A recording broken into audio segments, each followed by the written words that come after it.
Kakampi ng bayan. Kasangga ng masa. Kapanalig ng batas at hustisya. Attorney Danny Con. Abogado de Campanilla. Magandang gabi, Pilipinas. Kumusta po kayo? Kahit sa saan. Again. Okay, ulit. Take two. Magandang. Talaga wala. Okay. Okay. Magandang gabi po, Pilipinas. Kumusta po kayo kahit saan mang panig ng mundo kayo naron? Dito man sa ating bansa o sa ibang lupain, wag lang sana doon sa lugar na nagkakagulo. Anyway, welcome po sa aming show at susubukan po namin kayong tulungan tungkol sa mga questions ninyo na may kinalaman sa batas sapagkat importante na meron tayong alam sa batas, lalo na pag ang ginagawa ng iba ay nilalagyan nila ng butas ng batas. Okay? Naku, madaming ganon. Talaga naman. Totoo yan sa mga ibang bansa na medyo delikado ang inyong mga kalagayan. Sana mag-ingat kayo.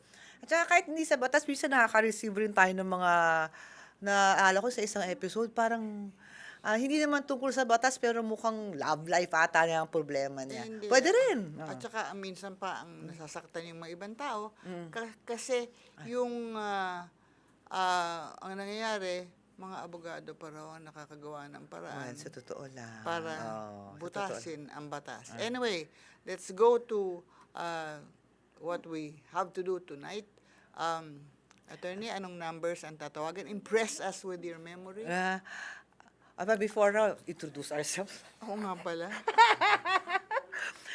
Okay. Okay.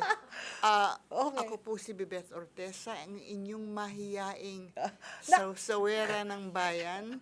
At ang kasama ko po rito ay ang isa pang mahiyain na abogada de Campanilla, si Attorney PG. Hindi ba lumindol nung sinabi mo yun? Para ataw magkakadilubyo, babagyo, mahiyain. Anyway, ako po si Attorney PG. Muntik na natin makalimutan ang ating pag-i-introduce. Pero ikaw, you don't need any introduction eh. Sikat ka naman, no, Bibet eh. Ay, hindi minsan may mga sino ka? Wow, who you? Diba? Anyway. Sa mga gustong mag-text sa atin, just text us sa Globe with 0954-330-0331. And for Smart, it's 0961-7708-807. Diba? Dati, pagka binabasa mo yung... Oo nga, parang pinapagitan ako ni Delectan kasi sumisilip-silip pa ako na parang ano nga ba yung number? Diba? Diba? Anyway, diba? Ngayon, siyempre kahit pa paano mamememorize ko na yan. Kakaisat kalahating taon na rin ako dito na kailangan makamemorize na tayo. Okay, ready ka na? Ready! Okay. Galing naman ito kay Marisa, 39 years old, Rizal. Gusto ko tong question niya na to eh. Hello po, may waiting shed sa barangay namin pero ginawa itong tindahan. Ay. Ukay-ukay sa isang tabi, poultry sa kabila. Poultry? Paano naman nagkasya ang poultry sa waiting shed? Dahil dito, wala nang magamit na hintayan ang mga residente at napipilitang maghintay sa kalsada. Ang problema ito. Yung nagtitinda pa ng poultry ay mismong barangay captain. Hala. Ano po ang legal na pwedeng gawin ng mga residente sa ganitong sitwasyon? Okay. Actually, madami actually yung mga barangay captain mismo. Nasasabi ko pa lang na naglalagay ng butas sa batas. Ito nga, sila dapat mismo. magpatupad ng batas. Kap naman, bakit ka ganyan, Kap? Diba? Wag naman ganon. Poultry, nabilib ako, Diba? Kasi nga naman, waiting shed, merong bubong. Ay, naku, diba? Diba? Ayaw niya na magpatayo ng sarili ng bubong, so ginagamit ang bubong ng waiting shed. Mali yun. Okay. Ang pagbarangay captain, ang reklamo kung administrative complaint sa sanggunian ng iyong lungsod. So, kung ano man yung LG nyo, may sanggunian yan, you lodge a complaint pag admin.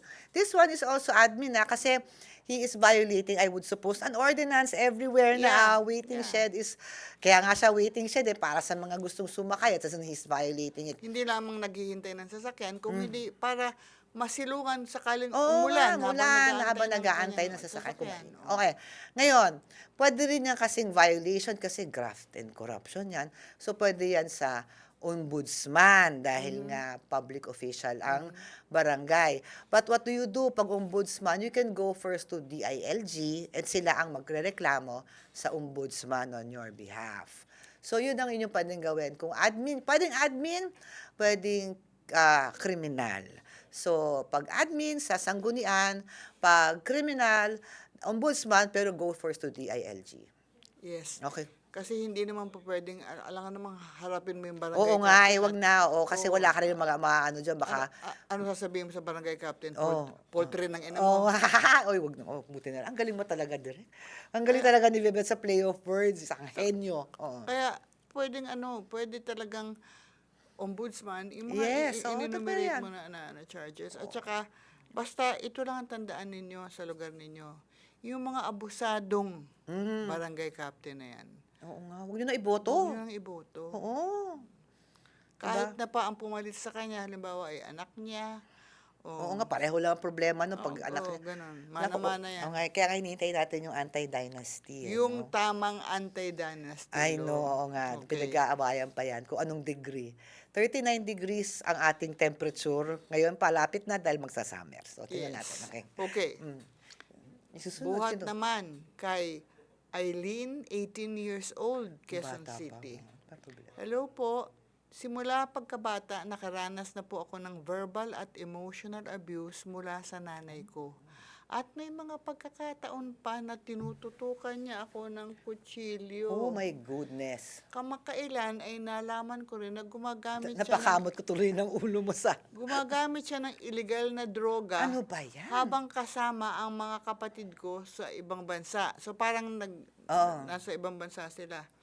Noon, natatakot po ako para sa sarili ko at lalo na sa mga kapatid ko na kasama niya.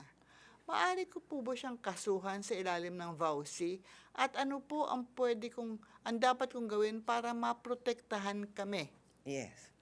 Oo, pwede. It is that's a good question. Okay, can a mother be charged sa VAUSI? Yes. By her own children? By her own children, yes. Yes. Kasi, remember, it is violence against women and children. So, and ito, can a child can you go against her mother? Yes. It's not. So, kung ikaw 18 ka na, you can. Regardless of age, regardless of age. Eh, ito, mukhang talaga kailangan nyo ng protection sa yung... Nakakalungkot naman yung kwento mo dahil, di ba, syempre, di ba, Nanay mothers mo are yan. supposed to be the ones protecting you. Yes. But it happens. So, kaya gusto ko itong tanong ng to because yes, para maliwanagan, women are not immune from being charged sa VAUSI if they are committing it against other women. Diba? Kunyari, women against women. Kasi ang pinoprotection that is women and children as victims. It doesn't, hindi naman inaano yan kung sino yung magkakaso. Diba? So, kung ikaw 18, you can do it kung on behalf of your brothers and sisters. Kanino siya tatakbo para, pwede ba to sa PAW? Ang VAUSI, hindi. Kasi pag VAUSI, if she's the complainant, hindi na kailangan ng PAO yan. May VAUSI desk. Okay. May VAUSI desk ang mga police stations wherein you go at sabihin mo lang yung reklamo mo and they will be the one to lodge a complaint. Magkakaroon na magkakaroon ng preliminary investigation yan.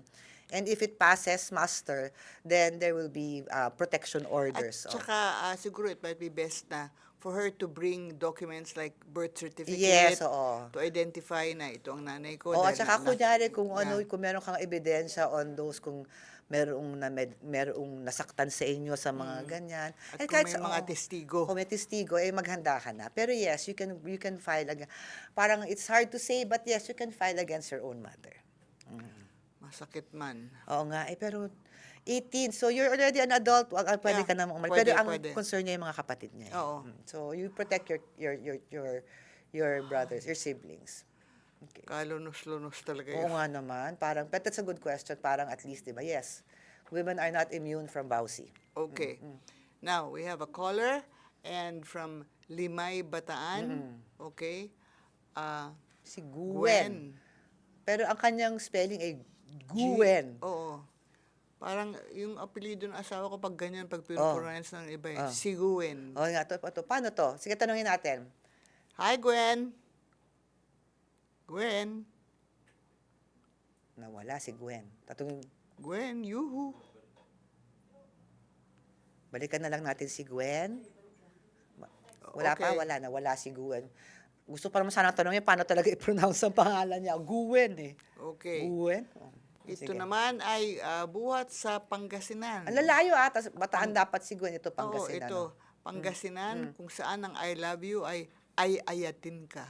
Ay? Ay, hindi. Inararo ta ka. Ano? Inararo ta ka. Ay, ang galing. Taga doon ka ba? Hindi, yung father-in-law ko, pero yun ang joke ko nung araw eh. Inaaraw-araw. Inararo ka ta ka, nililigawan ka palang may araruhan. Oo na. nga. Okay. MTRCB! Si Okay. Teresa, Yeah. 41 years old. Magandang araw po. May lupa po ang tita ko na may titulo. Pero may taong nakakuha ng land title niya at naibenta pa ito sa ibang tao. Ay, Diyos may, oo. Hindi po namin alam kung paano nangyari at ngayon ay may ibang nagkiklaim na may-ari ng lupa. Nag-aalala po kami dahil baka tuluyan na itong maagaw sa kanya. Ano po ang legal na hakbang na dapat namin gawin laban sa land grabber? Siguro may edad na yung tita niya, no? Yung auntie niya nga. Oo. Kasi parang, paano niya ngayon lang niya nalaman na nawala ang titulo after a while. Well, anyway, ang gagawin niyo, unang-una, declaration of loss kayo sa RD na nawawala yung titulo niyo. Para at least alam nung Register of Deeds na their tita no longer. Kasi hindi niya na mahanap eh. May nagnakaw eh. That's the first thing, just to protect your and then to cancel kung meron mang kung meron mang meron mang nag-register nung lote, kunyari wala na pala yung titulo na nailipat na tapos iba na yung TCT noon. Papa-cancel nyo yun. Kasi para ma-revoke yung registration na yun, revocation of registration. And you have to allege na yung spurious yung, kasi malabang yung mga deed of sale nun, Oo. yung mga nun ay peke. Tsaka Diba? yung date of supposedly Yes, of so mga sale, peke yan. ganyan. So at the same manner, habang ginagawa mo yan, pwede mo rin magkaso ng kung sino man yung falsification, o kaya estafa, kung sino man qualified theft, kung napagkatiwalaan ba niya yon. Sinong pwedeng takbuhan ni Teresa? Okay, sa RD, wala namang yan, may mga forms ang RD for that. Pero for the cases, RTC yan, kumuha ka ng abogado dahil you will file falsification Okay. against kung sino man kung kilala nyo man kung sino yung nakakuha, maaari titrace nyo naman yan eh. Kasi, kunyari kung nakita nyo na may RD na pala dun sa RD na meron ng iba dito, na naka-attach naman dun kung sino yung mga naglakad eh. Yeah.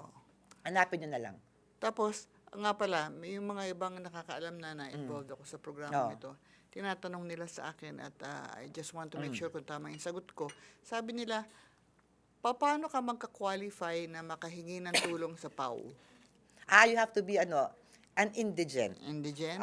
And who will say that you're an indigent? Yung barangay. Okay. So there is they will certify that you are an indigent. So you will have to go to your barangay and that they will say that you are an indigent. Okay. Pinapakita So, mo yun yun. sa PAW O, parang patunay mo na mahirap ka. ka. Okay. So yun ang tanong. So kung indigent kayo, punta kayong PAW para kung wala kayong kakayanan sa abogado. Okay. Ngayon, eto na yung ating caller on standby, Oh, iba pero na. hindi si Gwen. Ito ay buhat sa... Bagong na siya. Yeah. Bagong silang. Kasi Oo nga, taga galing si- talaga. Bagong taga silang si Cavite, si Lea. Lea. Hello, Lea. Andiyan ka na? Wait lang. Sige, kaya pa ba ng isa pang tanong bago natin makausap si Lea? Okay. Galing naman sa Pangasinan, papalapit na tayo sa Maynila. Oo nga Dahil eto na tayo sa Pampanga, may Kenny. Okay. Ay, ako Kapampangan. Okay. Wow. Si Michelle, 27 Ay, ito, years wait lang. old. Ito na pala, sige. Michelle, mamaya ka na. Ito na si Lea. Hi, Lea. Andiyan ka na? Hello po. Naku, nasa labas si Lea. Meron ako naririnig. Lea? Hello po. Yes? Hi, Leia. Nasa labas ka? Ano po, sorry? Oo, yan. Baka hindi mo kami marinig kasi nasa labas ka. Pasok ka muna sa isang lugar na tahimik para hindi tayo para marinig mo kami. Mukhang nasa labas ka kasi. Okay na po? Ayan, okay, Okay, na. O, better, sige, better. Okay, Okay. sige. Paano namin ikaw matutulungan ngayon, Leia? What? Mahina po yung signal. Wait lang po. Mahina ang signal. Hello po? Ayan, ikaw, sa amin, ikaw, rinig na rinig ka Oo, namin. at malinaw. Oo nga, malinaw ka. Hello po? Hello, yes, Hello Leia. po? Okay na po? Oo. Oh, kanina ka pa okay sa amin. Sorry po, Chucky talaga. Wait lang. Chappy. Hello Ay, po? Hello. Opo. Hello? Okay. Wala pa Hello rin. po? Yes, hello. Wala pa rin. Okay po, okay na po. Wait lang po. Naku, talagang wait. Hello po? Yes. Okay ka na, Leia? Narinig mo na kami? Hindi pa rin. Okay na po? Okay na talaga. Okay. Very Chucky okay. po. Naku, hindi talaga. Siguro balikan na lang natin si Leia. Leia, ayusin mo muna kung ano yung on your end. Kasi sa amin, naririnig ka namin. O nag-music pa tayo. Oh. Balik tayo Okay. sa Ah. mutya ng Pampanga, si Michelle, 27 years old.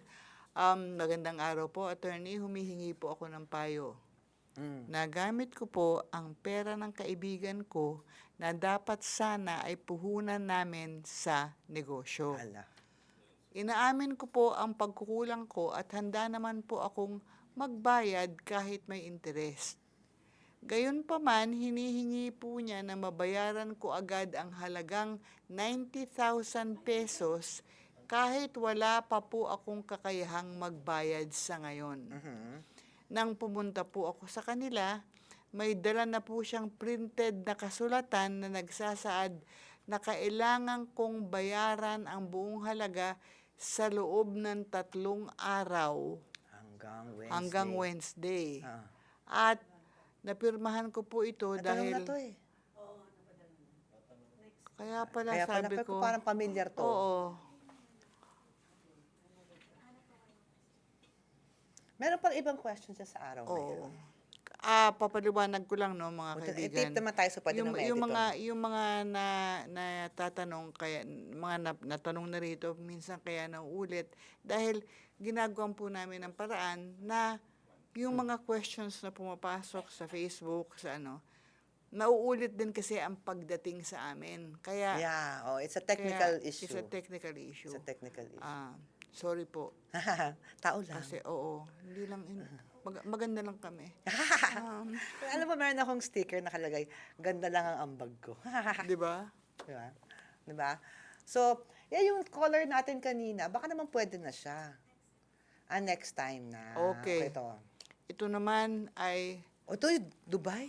Dubai. Machi chicken biryani Ano naman naman, tayo. nagutom na naman ako. Si Sige. Farah, 28 years old from Dubai.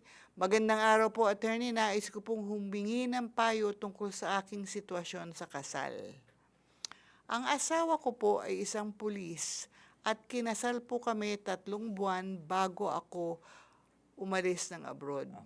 Ayon po sa kanya, ikinasal niyo na kami, ngunit hindi po niya ako binibigyan ng anumang dokumento o proof ng kasal kahit ilang ulit ko pong hiningi. Okay. Pagkatapos ng 6 na kasal, sinuri ko ang Senomar ko sa Pilipinas at lumabas po doon na wala akong kasal. Okay. Paniniwala ko po sa loob ng ilang taon na legal kaming kasal, ngunit ngayon ay pulis na siya at hindi ginagampanan ang responsibilidad Ay, Diyos ko. Bilang asawa. bilang asawa. Wala rin po siyang divorce o annulment na ibinigay, kaya wala pa rin po akong legal capacity para muling magpakasal sa iba.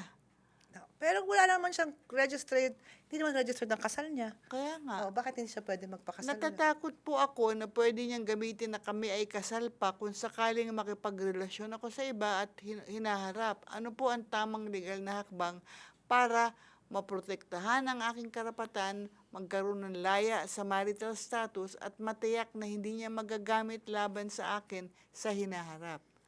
Pero sabi mo nga, Wala naman sa hindi naka-register eh. oo, Actually, okay, to clarify, just the fact na your marriage is not registered makes invalid yon. Ang sagot doon, hindi.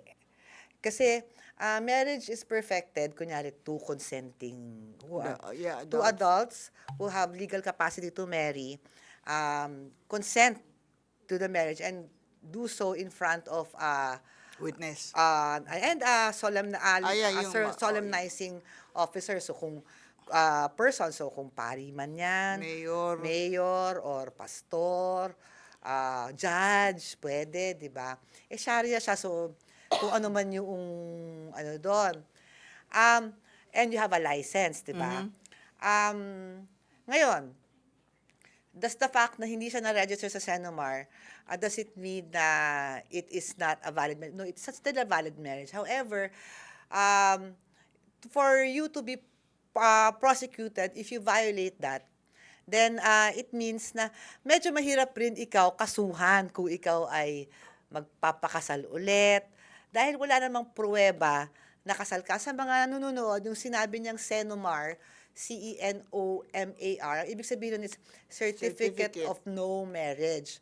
Na, kunyari, actually, sa mga gustong mga may fiancé dyan na magpapakasal, I always advise, check nyo sa, sa Philippine Statistics Authority, yung mga pangalan, just to check if they're married or not. At kung kung talagang malaya yan at single, ang i-issue sa inyo ng PSA ay Senomar.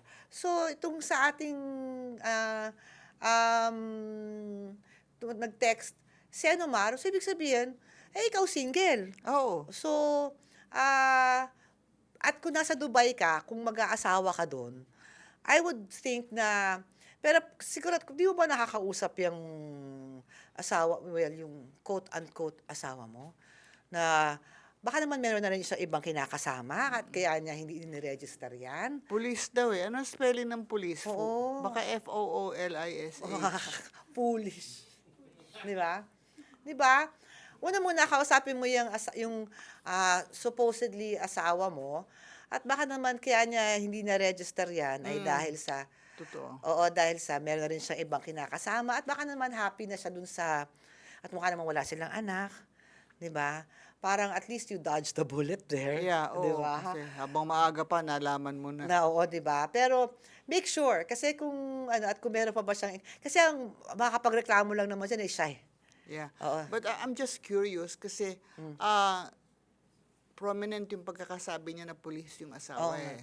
Kung may kinalaman ba yun sa controlling ba yung Oo police? nga, pero or she's in Dubai and the police is here. So I would suppose kung hindi naman sa pag-ano sa mga pulis, ano naman ang mga pulis, ang pulis ay matulis. So, 'di ba? So, malamang baka kaya niya hindi na i-register na pumunta na ng Dubai. Gusto niyang medyo may options ang pulis. Diba? But clarify first. Baka naman hindi mo na kailangang mangamba pa na Yes. kakasuhan ka dahil Correct. baka siya naman ay gusto na rin niyang maging malaya. Ngayon, kung gano'n naman, ay hindi naman sa no? Pero since hindi naman na-register, mukhang Sharia, di huwag nyo na i-register. Di ba? Wag na. Wag Di na ba? lang. It saves you the trouble of an annulment. Yes. Di ba? Okay, so, go ahead. Yun lang. It's not actually, hindi talaga siya by the book, but yung sagot ko, kasi if by the book, kailangan mo magpa-annul kahit na hindi siya naka-Senomar hindi siya naka-register Pero if it's going to be expedient, then wag. Oo. For wag me. na. For Okay. me. Oh, ba? Okay. So parang ang suspecha ko meron na sigurong iba yung pulis na. Malamang. Kasi 'di ba? At saka parang siya natatakot siyang makasuhan, parang siya gusto na rin na mag-move on. Mukha. Mukha 'Di ba? nga ganun. Mag-move on ka na rin. Pero you're good to ask that question para at least you're safe. Kasi baka kung bumalik siya, baka biglang pagbalik na may warrant of arrest for adultery. Although wala naman kasi kung doon sa Dubai adultery is a criminal offense. It's Yeah. happened there, 'di ba? So pagdating dito, you're still married. Diba? Baka ikaw gusto mo kasuhan yung pulis, ha? 'Di ba? That's also your option, 'di ba? So, I hope you will able to answer your question. Diba? Page. Direct. Yes. Closing na raw. Hoy! Naku, yun na natin nakausap yung Eh, yung talaga, mga oo. taga Cavite. Ay, Next time nako. na lang tawag kayo ulit sa amin So, Diba? anyway. Pasensya na. Oo. Anyway, sa lahat po na nag-text, nagpadala ng message sa aming Facebook page, huwag po kayong alala, yung inyong mga tanong, mailalagay din namin dito sa aming programa. At sana po ay tumutok pa kayo sa aming susunod pang mga episodes dahil baka yun na, nandun na yung tanong Yes. ninyong pagsusunod namin pag-uusapan dito sa programa. Ako po si Bibet Ortesa, sawsawera ng bayan, nagpapanggap na abogado, hindi naman. But you can be. Pwede. Sa tapang mo bang yan Diba? At ako ang inyong abogada de Campanilla, si Attorney PG. Na. Bye-bye. Bye-bye!